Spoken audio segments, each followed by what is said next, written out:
Welcome back, everyone, to the Not Sorry podcast. Thanks for being here. We're going to have such a good time. So I have heard lately that it's difficult for some of you to, make friends as an adult. I don't get it. No, I kind of want to talk about this because I do see a lot of posts, a lot of videos, and also hear, I have something on my glasses. I hear a lot of people talking about it as well, that it is hard to make friends as an adult. Look, I'm going to give you the benefit of the doubt. It's not. It's not. Yeah, and I'm even talking to you introverts, not just extroverts, but introverts. And I think extroverts too have a hard time every so often, depending on who you are, maybe finding better quality friends, things like that. That takes some work. That takes a little bit of dating around, if you know what I mean. So I wanted to talk about this because having a community is super important when you're an adult, because you have it so long as you're growing up, like your school friends, elementary school friends, or your church friends, or high school friends, and then you get into college and you have your college group, and then it just kind of transfers over.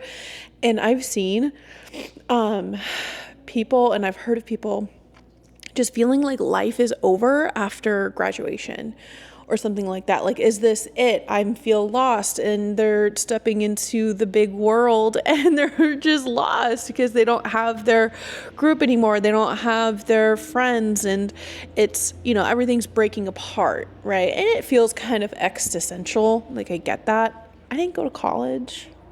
Well, I did go to college. I went to a trade school. But I get it because I grew up around a community. It was my church community growing up, and it was huge. We had so many friends. All my brothers and I are really close in age, so we were friends with their sisters, and their brothers were friends with my brothers. Like, everyone was all friends, and our friends' parents were friends with my parents. Like, everyone was just intertwined like that, and it was so much fun. Like, a lot of good memories. But I have some helpful tips and tricks. I just watched that episode on Schitt's Creek. That is just the best. If you know, you know. But yeah, we're going to rip the Band-Aid off a little bit, and we're going to hear some hard truths about making some friends as an adult. We just got to rip it off, right? Just dive right in. First off, making friends as an adult isn't hard. You're just not putting in the right kind of effort. What do you mean, Katelynn, you bitch? No. Let's give an example. Let's say you do have some friends, like you're an adult and you've met some people here and there, but nothing's really stuck. It's just kind of waned off or whatever. Maybe you do have a couple people, you have at least one, and you definitely have at least one person in your contacts right now that you kind of met and maybe made some arbitrary little bitty plans with, but they fell through. Like, there's somebody in your phone right now that you can say, hey, do you want to grab lunch? Or do you want to go to this trivia night? Right? It's kind of a sense of, it is vulnerability, and you got to get used to that. It's difficult.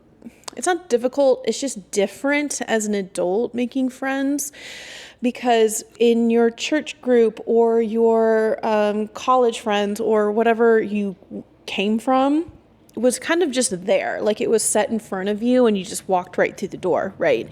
As an adult, you got to put a little more effort into it. You can join some meetup groups and just make a little more effort, and don't be that fucking flaky friend. I don't do that. Don't do that. Don't be that person, please, because be the friend you want to be. So put in the right kind of effort. It's going to feel awkward. Like, just accept these weird feelings that you're going to have when you're trying to create your ideal friend group or just pursue a friendship with someone. It's gonna feel weird and awkward, uncomfortable maybe. It's just that vulnerability muscle that you really have to start exercising. Like, it's going to take some time getting used to and finding like that right friend. Okay. Next, making friends as an adult isn't hard. You're just not the kind of friend you want to be or have. Oh, I'm so sorry I said that, but I'm not. Just like I said, be the friend you want to have. Are you somebody who flakes out on plans a lot? Do you want someone doing that to you when you invite them over or when you plan a date or something like that? I don't think so. I'm pretty sure I know the answer to that question for you, every single one of you.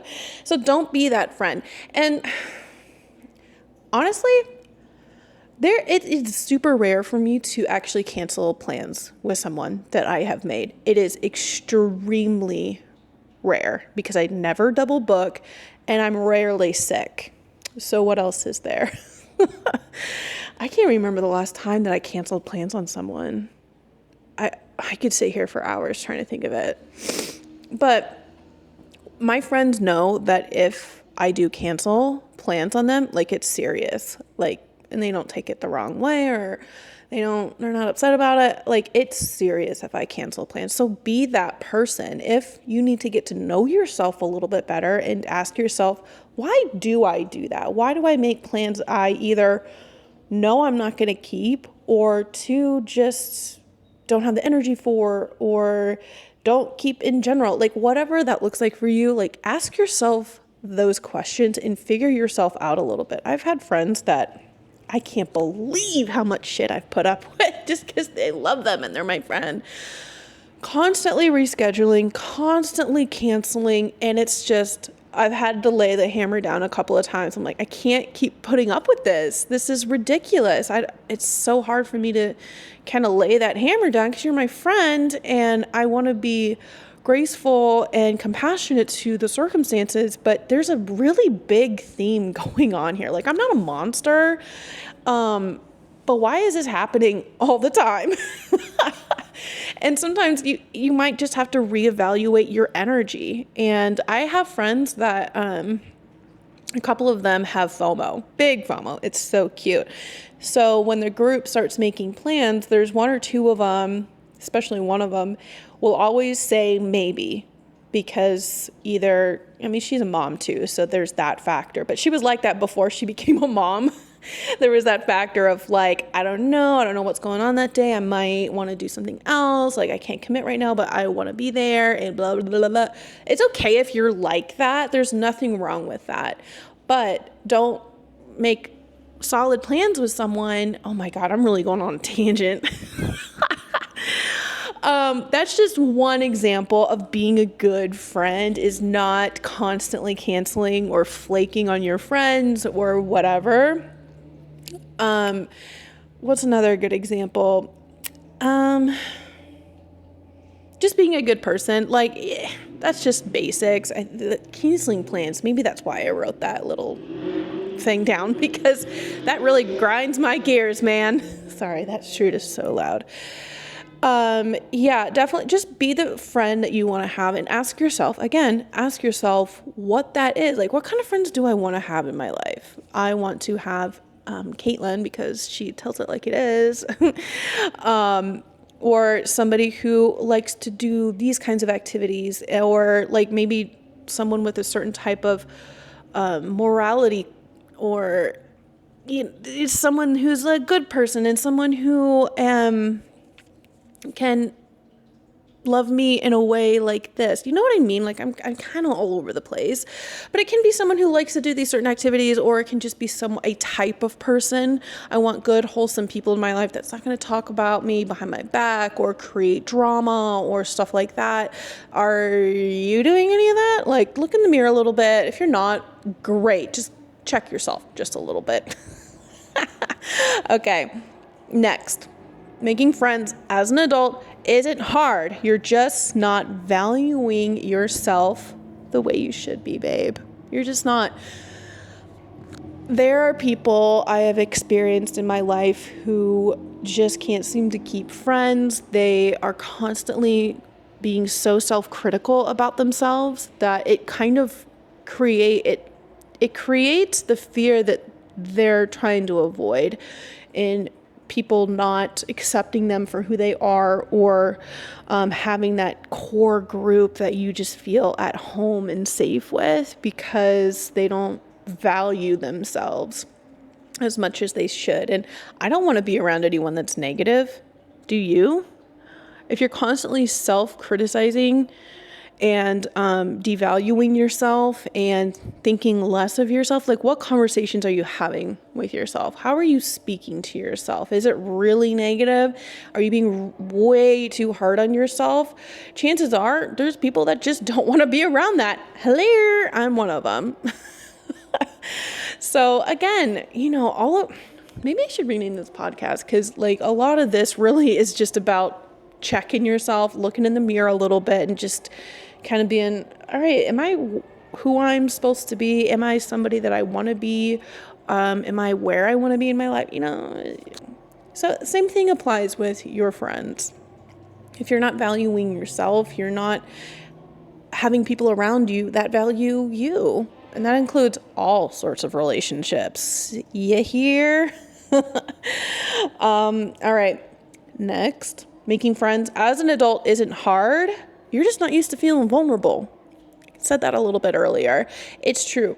You got to start exercising that vulnerability muscle. I'm doing it now, babe. Like with this podcast. Vulnerability is one muscle, and you can exercise it in a multitude of ways.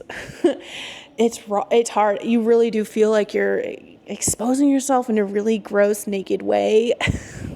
I've met people, everyone's had that drunken night at the bar where you grab a couple girlfriends' numbers and you where you're in the bathroom with all these like drunk girls and you're making all these plans and like you never see or hear from them again. Like, we've all done that. That's not quite what I'm talking about.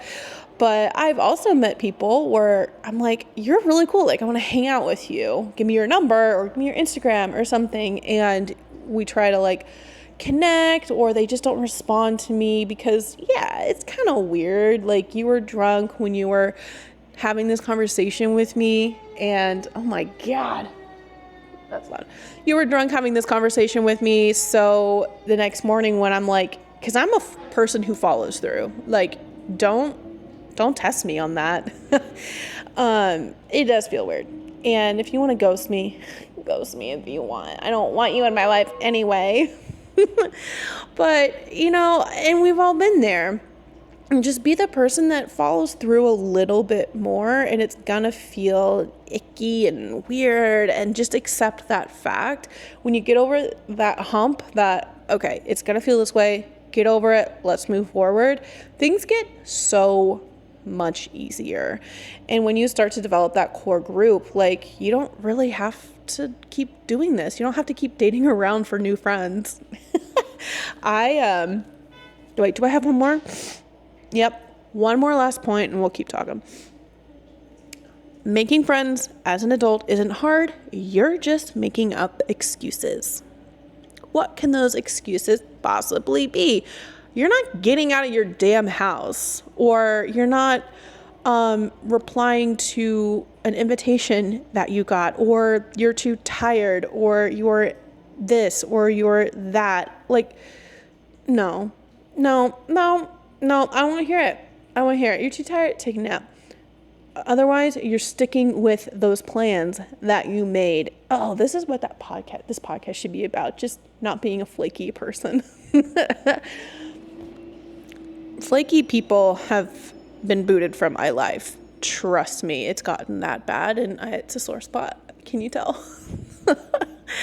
But stop making excuses, man. I'm sick of seeing posts on Facebook being like, why is it so hard to make friends as an adult? And I'll see a lot of those posts, and it is actually not a bad idea in these like Facebook groups that are in Nashville just for women.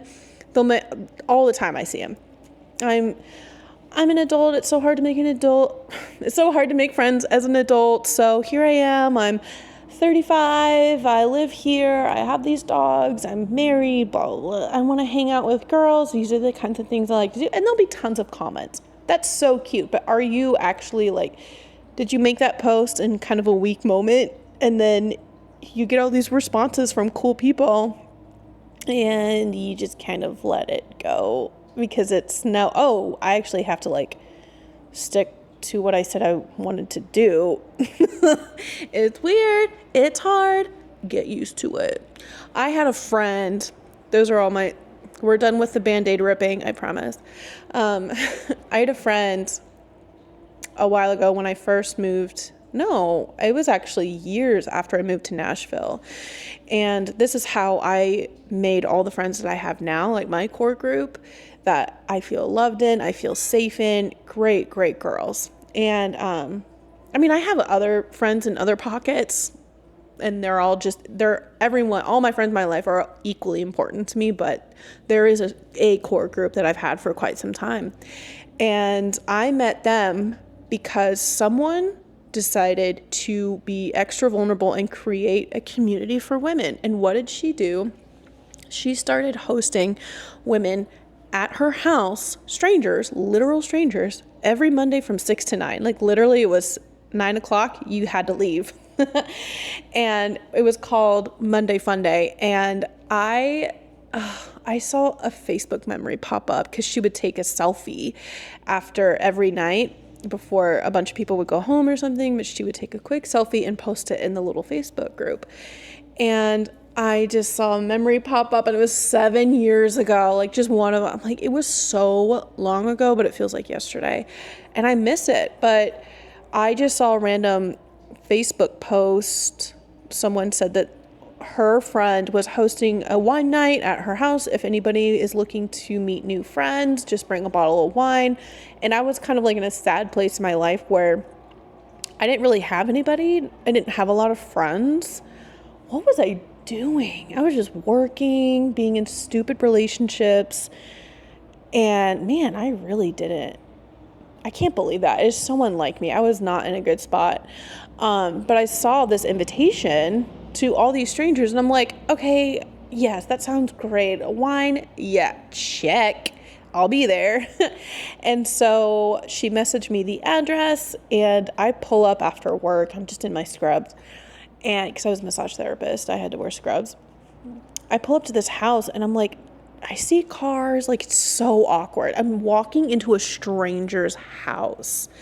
I see cars, and I pull up, and I like hear people, but I don't see anybody inside. I was like, what am I doing? So I like walk in, and I see everyone's out on the back deck, and I'm like, who do I talk to? I don't know what to do. Who's the girl that invited me that I was messaging? I found her, and I was like, oh, hey, her name was Colby. I was like, hey, Colby, like, Katelynn, blah, blah, blah. She's like, oh, great. And she introduced me to a couple other girls. I would sit and have conversations. And the cool thing about that night, and we didn't do it very often in those Monday Fun Days, was we did a 2 truths and a lie game. And that was so perfect for me because I have some really good ones. And that got me so popular because my 2 truths were just so unbelievable. I won't say them now because I gotta keep them just in case if I play the game again. But it stuck in people's minds, and so that got me comfortable with the group real quick. And you get a couple glasses of wine in you, girl, and I'm yapping, I'm going off, I'm asking questions. It's okay, ladies, to have a little bit of liquid courage. If you're sober, I'm sorry, like, don't listen to me. But yeah, so that is how, and I went to that it was open invitation, right? There were some Mondays that I would miss if work ran late or something like that, or I was traveling, but it was just open invitation. There was usually the same girls that would come, but there would be a lot that would come and go. Sometimes it would be a smaller group. Sometimes there'd be like 30 women there. It was amazing. And I would just be there every single Monday, and I was dedicated. And eventually the girl who hosted that moved away. So the group disbanded. It's so sad. And I would have loved to have kept it going, but I was not in a home that could have done that. But after that, you stick to the people. There's a certain amount of people, and even outside of that Monday Fun Day, when it was still happening, we would hang out. I would get numbers from other girls, and we would hang out separately. So you kind of like gravitate towards certain people. And there's still a couple to this day that I'm still friends with. And whenever people are like, how'd y'all meet? I'm like, oh my God, I love telling that story. It's way better than the way Mark and I met. Like, I'm just kidding. And then, you know, that's how I got my core group. And the girl who started that Monday Fun Day, she was telling me this story about her starting that, and the first couple of Mondays she was so like scared and nervous, like no one was coming. She's like, why am I even doing this? I just want to create a good community of women. And like she doubted herself for a minute because it didn't pop off right away, but then it turned into what it became, and it was just so beautiful. But that's just like such a prime example of the kind of person you could be especially if you're an extrovert, creating that, like taking charge and creating that kind of community around you and helping others at the same time, or doing what I did and walk into a stranger's home and drink a couple bottles of wine. Well, oh, don't only say that, but I drank a lot of wine. Oh my God, those were the days. So yeah, I want to hear from you the creative ways in which you have met your favorite friends, your besties, or any ideas that you have for others to meet new friends in person, not online. We all have online friends, right? That's really fun. But yeah, so let's see. It is time for our Buzzkill segment. I really need to put some music right there. My Buzzkill segment, if you don't already know, is just a quick segment about something that just really killed the vibe recently and just really made me mad. And I need an environment to bitch about something. Really, that's all this is. So this past Friday, Mark and I went on a double date with another couple, obviously, duh, to a new spot, a tapas bar, restaurant it doesn't matter where it's at, but it was called the Iberian Pig in Nashville, and we were looking forward to it. I had been looking at the menu forever, and that place was so incredible. It's some of the best food I've had in a while, and I will give them kudos before I start bitching about something. The tapas, like, you know, tapas is like small, like tiny little plates. Like everything was basically appetizer size, and some portion sizes were surprisingly large. Like there was a flatbread, like you think a little flatbread, like tapas style, it's going to be like 3 bites or 4 bites, right? And that flatbread was extremely thin, which is fine, but it was huge. It was almost a regular sized pizza. It was crazy. And they had the best empanadas I've ever had. They had croquetas, like 4 of them, and they were like in a ball. Oh my gosh. Anyway, we go to order drinks. I love sangria, and they have sangria on the menu. Perfect. You can order a pitcher for the table. Perfect. But what is a main ingredient in sangria? Yes, it's brandy. But no, did they add that to the sangria pitcher? No, unless you want to pay for it. Ugh! I'm sick of that. I'm sick of that, of people, companies, businesses finding the stupidest ways to charge extra for something just to get that extra fucking dollar. Sangria is meant to have brandy in it. You don't charge extra for that. And we asked what kind of sangria this was. Like, is it a mix? Like, because it's a mixture of different juices and wine and all that stuff.